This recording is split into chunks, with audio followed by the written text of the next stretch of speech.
So a lot of times we fail to connect our good deeds, the good deeds done in following the Prophet Muhammad, peace be upon him, and the way he did these good deeds with the prophets that came before.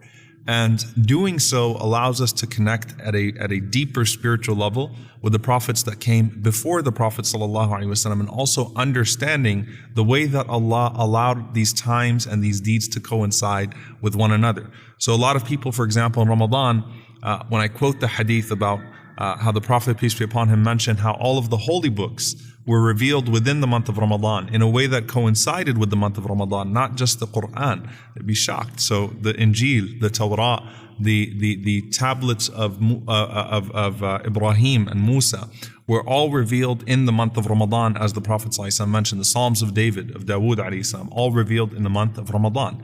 Now it coincided with the month of Ramadan, right? So Allah who controls time, Allah subhanahu wa ta'ala chose that time to coincide with the time in which these books would be revealed, not just the Quran. So there's a deep spiritual connection across.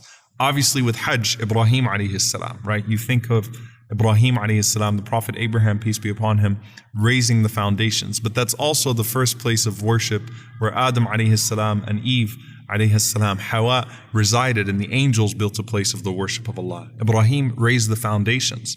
We also find the Prophet ﷺ mentioning prophets that visited the holy place, that visited Hajj at some point, or that made Hajj or Umrah, that visited the holy place in Mecca at some point in their lives. The Prophet ﷺ mentioned Hud alayhi salam, and the Prophet ﷺ mentioned Musa alayhi salam.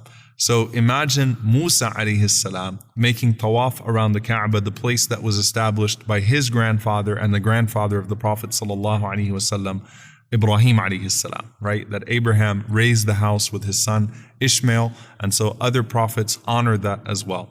So Musa alayhi salam, the Prophet sallallahu alaihi wasallam mentioned Musa alayhi salam visiting Mecca. He also, there's a narration in which Musa alayhi salam asked Allah what the best dua, the best form of remembrance was on the day of Arafah, because there was a recognition of the importance of the day of Arafah. And he was told, La ilaha illallah, the testimony of faith, simply bearing witness to the oneness of Allah subhanahu wa ta'ala.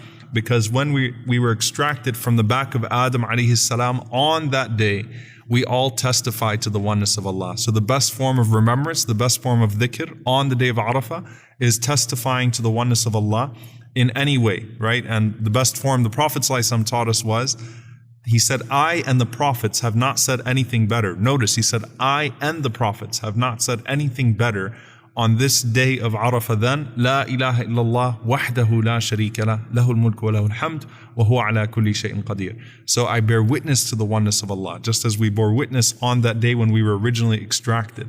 La ilaha illallah wahdahu la sharika lah, testifying that he has no partner, that he is alone in his dominion.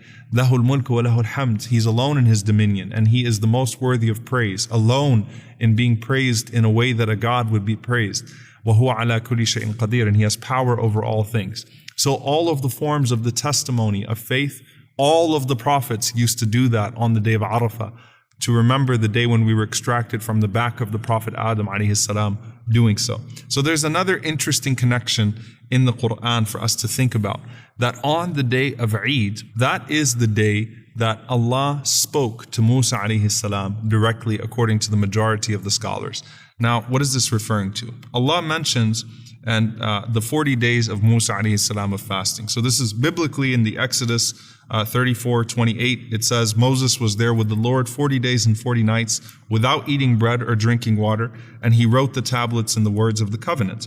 As Muslims, we also have in the Quran, وَوَاعَدْنَا مُوسَى 30 لَيْلَةً وَأَتْمَمْنَاهَا بِعَشْرٍ فَتَمَّ مِيقَاتُ Rabbi, that we made an appointment with Moses for 30 nights and perfected them by the addition of 10. So Musa alayhi salam initially had 30 days of fasting, and then Allah subhanahu wa ta'ala gave him an additional 10 days, and in that he completed the 40 nights with Allah subhanahu wa ta'ala. And then Allah mentions at the end of that, وَلَمَّا جَاءَ مُوسَى لِمِيقَاتِنَا وَكَلَّمَهُ رَبُّهُ, that when Moses came at the time and place appointed by us, and his Lord spoke to him, and that's when Musa alayhi salam said, Rabbi arini andur ilayk, oh my Lord, allow me to look upon you, show me yourself that I may look on you. So what is this referring to again? Musa alayhi salam had 30 days, And the scholars mention that the 30 days of Musa alayhi salam's fasting were the days of Dhul Qa'dah, and then Allah gave him an extra 10, which coincided with the 10 of Dhul Hijjah.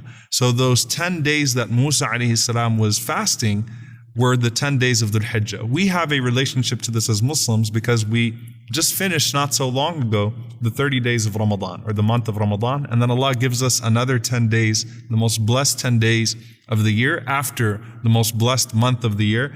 And so we should think of it in that same way, that we draw close to Allah subhanahu wa ta'ala with these 10 days. And at this point, really think about how much withdrawal a person starts to feel from Ramadan now. You felt like you had your goals, you set your highs, you thought you were going to be able to persist in doing certain things, and then Ramadan ended and you fell off. This is your chance now with these additional 10 days that Allah has given you to come close to Him, to draw close to Him, to make sure that you take the full advantage of it. And as we go out on the day of Eid, this day of the sacrifice, Yawm al-Nahr, we should be thinking about how Allah spoke to Musa alayhi salam directly. Allah honored His Prophet Moses, peace be upon him, by speaking to him directly on that day of Eid at the end of this period. May Allah subhanahu wa ta'ala allow us to meet Him on the day of judgment while He is pleased with us, allow us to see Him on the day of judgment while He is pleased with us, and allow us to be joined with all of the prophets in the highest level of Jannatul Firdaus, staring and gazing upon Him. Allahumma ameen. Jazakumullahu khairan. Wassalamu alaikum wa rahmatullahi wa barakatuh.